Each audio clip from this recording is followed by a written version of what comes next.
Hi and welcome everyone to another video on my channel. My name is Denis and today finally I'm going to show you my team selection for Game Week 1 of Fantasy Premier League. Now if you enjoy my content, please consider leaving a like, hit that subscribe button, but now let's get into it. Okay guys, so FPL is finally back, just 2 days until the Game Week 1 deadline. Really excited for the new season. Now before starting my video, I really want to thank everyone who watched my videos in the preseason. It really means a lot and I really appreciate it, and I really thank you, all of you. Now as I said before, today finally I'm going to show you my team selection for Game Week 1, but I reserve the right to change my mind.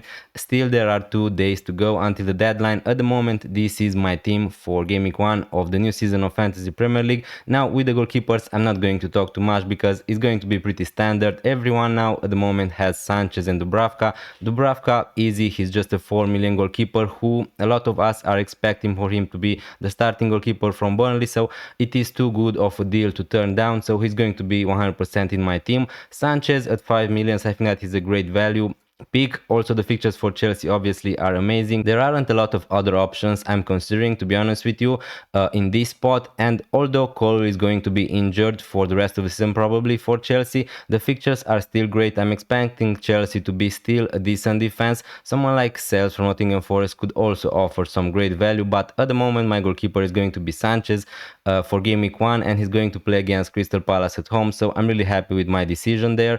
If we talk a little bit about my defense, this is the part from my draft where I'm the most convinced that is going to stay for Game Week 1, although there are a lot of good defenders at the moment with this new system with defensive contributions. They obviously made some defenders who otherwise we would never have in our teams. The 4.5 million center backs, usually we would just go for the attacking threat. Now again, there are a lot of options. You need to consider the rotations. The first one, Van de Ven, Van Dijk, Nico Williams, Lacroix and Esteve. This is my backline at the moment. Maybe some things are going to change a little bit, but otherwise I'm really happy with my defense. Van de Ven, again, I want a Spurs player because they're going to play against Burnley in Game Week 1 obviously, and the fixtures are decent at the start of the season. Van de Ven, again, he's a 4.5 million defender. He's really cheap. He's going to be probably decent also for defensive contributions, and we know that he has also a little bit of an attacking threat.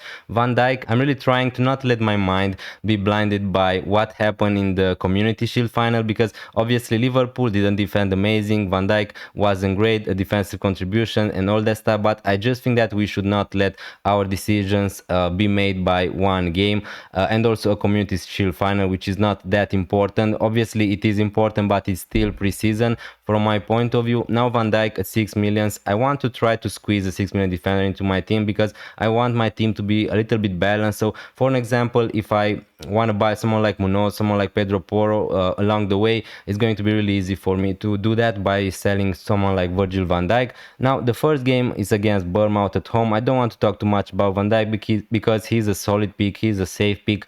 Again, maybe a little bit boring, but yeah, the first game week is okay. I'm not really expecting a clean sheet. It's not like it's a given or something like that. So playing against Bournemouth at home is not like playing against Sunderland or Burnley. So the fixture is decent, is not amazing, is not horrible. But I'm expecting Liverpool to defend really good this season. Also, they were amazing last season. With Van Dijk, you're going to get save minutes, you're going to get attacking threat. We know that he's great from set pieces. You know that he's going to play 90 minutes every game week. He's also going to be decent probably for defensive contributions. So again, overall a really safe pick. I don't really prefer the other 6 million defenders. There are other options. You could go for someone like Frimpong, which I think that he's going to be a decent option again in the start of the season. At the moment Bradley is injured, but we don't know when he's going to be back. So if you don't get that information by Game Week 1 deadline, I'm not going to be tempted to buy someone like Frimpong. There are other options. There are Guardiol, Enury from Manchester City. There is Gabriel from Arsenal. There is Cucurella from Chelsea. All these defenders have some pros and cons. At the moment I come to this conclusion that Van Dijk is the safer one, and I really like him. Although the fixtures are not amazing in Game Week 2 and 3 for Liverpool, he's a solid pick and we know that he's going to tick along with some good points. So enough with Virgil van Dijk. Nico Williams Williams, Nottingham Forest defender. The fixtures are great for Nottingham Forest, so I don't really need to explain too much my pick. Now, obviously, a lot of people are going for Murillo, for Milenkovic. In this draft, I use all my budget. So again, if you want to go for a defensive contribution monster, probably Murillo is the one for you. Also, someone like Milenkovic, I really like at that price because of his attacking threat. But Nico Williams is pretty much a mix of both things. So he's good at defensive contributions, not at the likes of someone like Milenkovic or Murillo, but he's decent. He also has a little bit of an attacking threat. So yeah, as I said before, the fixtures for Nottingham Forest are great. They were an amazing defense last season. I'm expecting them also to drop a little bit to last season, so we need to see how they're going to do this season in the Premier League. But Nico Williams, I think that he's a nice option and he could be great value at that price.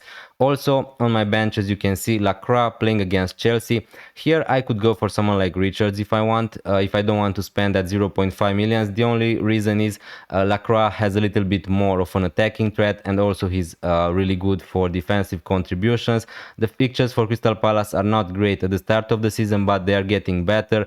And I'm going to show you also at the last part of my video how these defenders are going to rotate, because that's a really important criteria when you're picking 4.5 million defenders. Also, my last one is Esteve. Not a lot to say about him. He's just a 4 million defender and he has some nice fixture here and there. So we're going to look that in a minute, but these defenders are rotating amazingly. There are some other options like Aaron Wan-Bissaka, someone like Konsa, someone like De Kuiper could be great, someone like Dorgu. There are a lot of 4.5 million defenders interesting this season, and you just need to pick which one you prefer. Someone like Anderson, again, someone like Senesi, but you need to just pick your rotation. Now let's see my midfield. Now moving to my midfield, this is the part of the draft where I'm the least convinced is going to stay 100% the same, as you can see on the screen.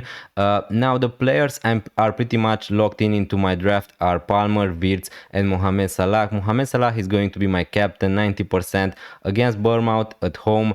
The fixture is great. As I said before, Bournemouth, I'm not expecting them to be suddenly a really bad team defensively or something like that, but they lost all their defenders pretty much. Kepa, Zabarni, they lost Huijsen, they lost Kerkez. So again, from an attacker, I think that this is a really nice fixture. Also, it's at Anfield. Salah hasn't blanked ever for Liverpool in game week 1. So again, I really understand if you don't want to go for Mohamed Salah, like a lot of people at the moment are thinking about doing that. I think that you can make an amazing team without Mohamed Salah, but I just don't want to take that risk for myself, and I just am not going to judge Mohamed Salah for because of one preseason game in the Community Shield. So again, I know that he blanked, he missed a penalty, he got a yellow card, but he's still the same. He's still going to score the most points for Liverpool this season. I pretty much can guarantee you that's going to happen. Now, obviously, I could be wrong. He's going to be my captain. He's a safe pick with Palmer and Wirtz. Palmer again, although a lot of people doubted him last season, and also I had him in my team for the last part of the season when he was really horrible. He blanked a lot of times. Now the fixtures are amazing for Chelsea. Bukayo Saka, a player almost the same price as him, has bad fixtures. Maybe he's not going to be on penalties.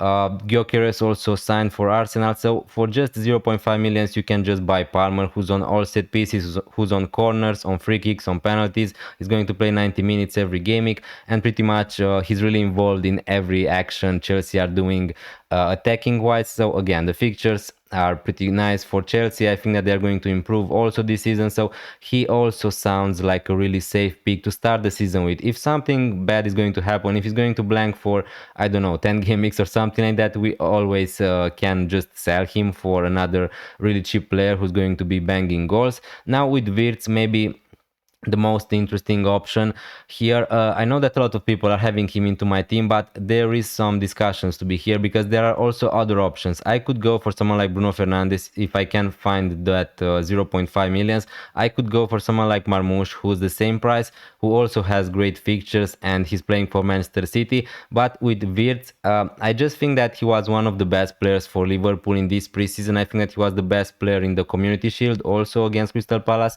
I'm sure that his minutes are going to be decent. He's playing as a number 10. He's really attacking. He's going to get a lot of assists. Now, I'm not really convinced of how many goals he's going to score this season. He's not going to be on penalties. but still I think that he's a great option at that price, 8.5 millions. Again, he could be on some set pieces, he took some corners, probably he's going to be on them. Again, the fixtures are not amazing for Liverpool in Game Week 2 and Game Week 3 especially, but I really want to have Wirtz from the start. I really like him as a player, I like how he's playing, I really like that he's really involved in every action, and I think that he's going to score a lot of points this season. Now again, we need to see what's going to happen. If he's going to not be what we expected, obviously we can just sell him or something like that. In Game Week 1 against Bournemouth at home, a really nice fixture for him.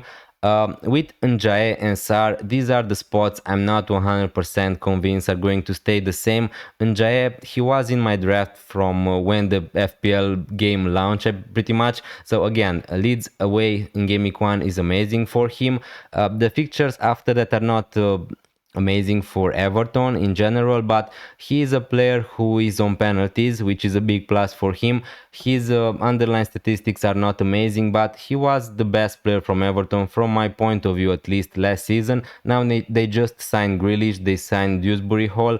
Maybe his minutes are going to be reduced a little bit. That's the little thing that it's putting me off a little bit and make me to try to rethink my decision, but I think that Grealish is going to play obviously as a left winger. Ndiaye is going to get good minutes. I just don't think that he's going to be a bench player just because Grealish was signed. He's not going to start for the first few game weeks anyway, Grealish. So again, at 6.5 millions, I think that he is a decent option, a safe option, but I reserve the right to change my mind. With Sar, he's a player I'm really interested about because his ownership is not that huge at the moment, and he's a player I like, although I had him for the last part of the season when he was missing a lot of chances. But to be honest with you, I just think that we were a little bit unlucky because his expected data is amazing. He's getting a lot of chances. Now Eze could leave Crystal Palace, Mateta maybe could leave. We need to see what's going to happen, but again, probably we're not going to get that information by Game Week 1 deadline. Sar is getting a lot of good minutes. I think that he's going to be obviously a starter for Crystal Palace, and I'm expecting him to play 80 plus minutes every game week. So yeah, I really like him. The only problem is that he's playing against Chelsea in Game Week 1, which is not great. After that, the fixtures are going to get a little bit better for Crystal Palace in the future. So again, 6.5 millions, I think that he's a nice player. He's a nice differential also. He's 5% owned, something like that. But with these players, I reserve my right to change my mind. There are a lot of permutations I could do also. Maybe we're going to see that at the end, at the last part of my video. There are a lot of decent options cheaper than these players if I want to upgrade elsewhere. Maybe Dewsbury Hall, someone like Reinders, someone like Anderson. Obviously he is in my thinking. He's the safe pick, the boring pick, but again, if that's going to make me able to upgrade elsewhere, I'm just going to do it. But at the moment, this is how my midfield is lining up for Game Week 1. Please let me know about your opinion in the comments down below. But now let's see the forward line. Okay, so now you can see my full draft for Game Week 1. In attack, I have Strand Larsen, Watkins and Guyu. Now again, Guyu is a 4.5 million striker who at the moment he didn't play any minutes in the preseason, so we don't know if he's going to be an option at some point, but I just want to leave myself with this option. If he's going to become a starter at that price, honestly, you don't really need to have a lot of expectation. If he's going to become a starter, then yes, I could use my bench boost early on with him, but I'm not expecting him to play in the first 2 or 3 game weeks maybe, so we need to see what's going to happen, but pretty much he's going to sit the 3rd place on my bench. Now with Watkins, he's a player who was in my draft for the beginning, and yeah, I really like him. Obviously he was amazing in the preseason. He scored pretty much in every game Aston Villa played in the preseason. The fixtures are really nice for Aston Villa. Now playing against Newcastle at home in Game Week 1 is not amazing or something like that, but the fixtures overall in the first 6, 7, 8 game weeks are really good for Aston Villa, and I really want to have an attacker from them. At the moment, we need to see if Rodgers is going to be fit or not for Game Week 1, but Watkins, again, I think that he's a nice option. I'm not sure if he's going to be on penalties or not. Probably at the moment, if you ask me, I would say that Tielemans is going to be on penalties for Aston Villa, but there are some chances he could also take some penalties, although his record is not amazing. Another thing I really like about having Watkins, he's a 9 million striker, obviously, so that would leave me with an easier route to get to someone like Gyökeres from Arsenal if he's going to be banging a lot of goals. And I don't know, for an example, if Watkins is not going to be the best option I expect it to be. So again, that gives me that route to move to someone like Gyökeres or to any other cheap forward. So that's also a thing I'm considering to have Watkins. Strand Larsen, he's just a 6.5 million forward. Again, with not an amazing fixture in Game Week 1, Manchester City at home. But remember, guys, we're trying to build our draft for the first game weeks of the season at least, not just for Game Week 1. Obviously, if you're not bench boosting in Game Week 1, that's a totally different story. But Strand Larsen, at the moment, he's a nailed option at Wolverhampton. He didn't have an amazing preseason. Wolves in general, I think that they didn't win any game in the preseason, but I'm not really concerned about that. I think that he's a nailed striker. I think that he's going to play close to 90 minutes every game week. He could be also on penalties. Him or Arias are going to be on penalties for Wolverhampton. Cunha left, there's going to be less creativity in that midfield from Wolverhampton, but I still think that at that price is going to be a decent option, and the fixtures are going to get also a little bit better in the future. But if you remember, guys, from last season, he put up really decent numbers in the last part of the season. So yeah, I think that he's a fine option at that price. There aren't a lot of really good cheap forwards. I don't want to go for someone like Thiago. I don't want to go for someone like Beto or Berry. I think that there is too much risk in going with those options. Now, if I look at my team as a whole, I like it overall.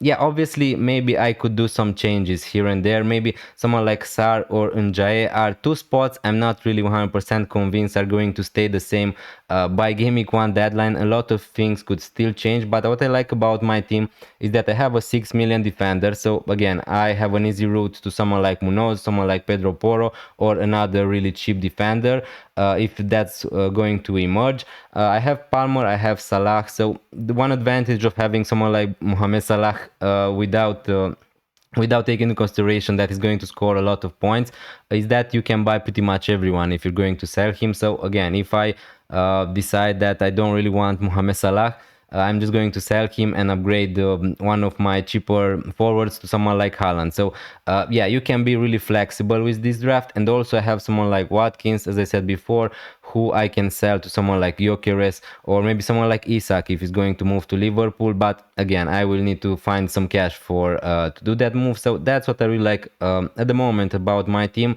It is really balanced, it is really flexible. But now please let me know in the comments down below what's your opinion about my team.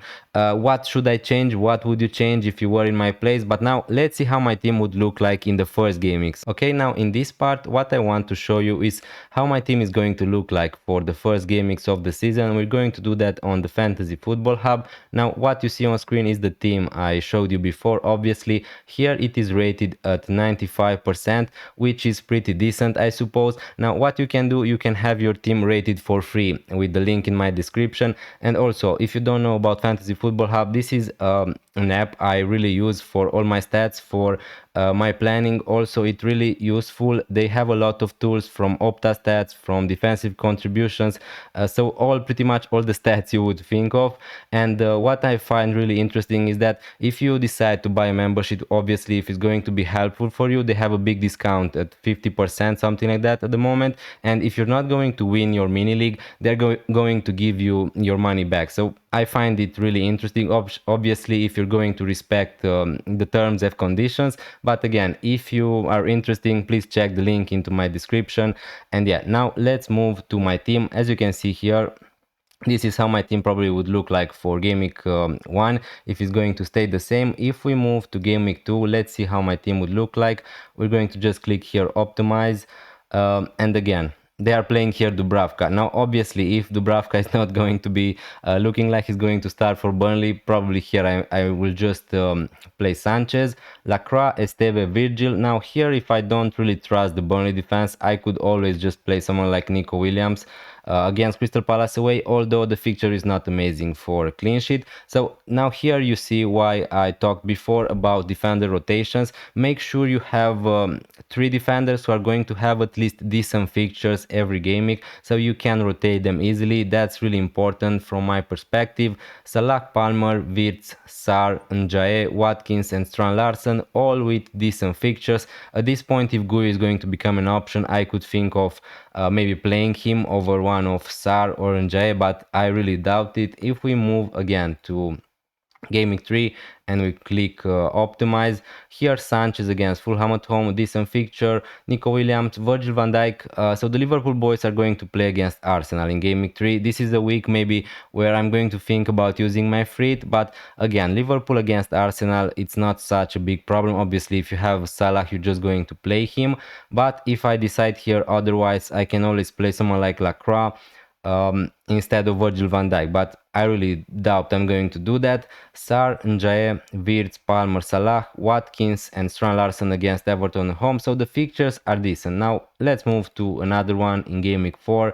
My defense is going to look like Lacroix, Virgil van Dijk, Van de Ven against Sunderland, Burnley and West Ham. So this is a really nice rotation for my defenders from my point of view at least. Please let me know what do you think about it. Now if we move again to Game Week 1, I want to talk a little bit about the possible changes to my team, about what I thought. Now obviously someone like Dewsbury Hall or someone like Reinders are some players I'm really interested about. I think that he's going to get decent minutes, even though they have Njae, they have Grealish. Maybe he's not going to play as a number 10 all the games, but Dewsbury Hall could be a great gem at 5 millions, and also he could also be on some set pieces. So that's why I think that he could be decent. What I also would do here with 1.5 millions, I could look also if I want to change completely my formation. If I want to buy someone like João Pedro, let's say, I will need to find also 1.5 millions here. What we can do here, obviously I don't want to downgrade someone like Watkins, I don't want to sell Strand Larsen. What I can easily do here is to downgrade someone like Virgil van Dijk to a 4.5 million defender, someone like Konsa, someone like De Kuiper. There are a lot of good options, someone like Aaron Wan-Bissaka due from West Ham, and I could do also that. And if you click make transfers, this is how my team would look like in Game Week 1. Now here they are playing Dewsbury Hall ahead of Strand Larsen. Probably I would just go with the penalty taker in this case, but these are the things I'm thinking about at the moment. Obviously Sarr could be someone like Rodgers. Strand Larsen could be someone like Evan Nilsson if I have the money. Again, if Solanke is going to start tonight, maybe he's going to become again an option against Burnley at home, which is really nice. So yeah, these are pretty much my thinkings at the moment, to go or not to go with Virgil van Dijk, to go with a 6 million defender or not, to play with 3 strikers or to go with Guyu as a 4.5 million strikers. Please let me know in the comments down below what do you think about my draft, what do you think about my thoughts, and also please ask me all the questions you have about your drafts. Thank you so much for watching this long, I really appreciate it, and it really means a lot to me. So yeah, thank you again, and I'm going to see you next time. Bye.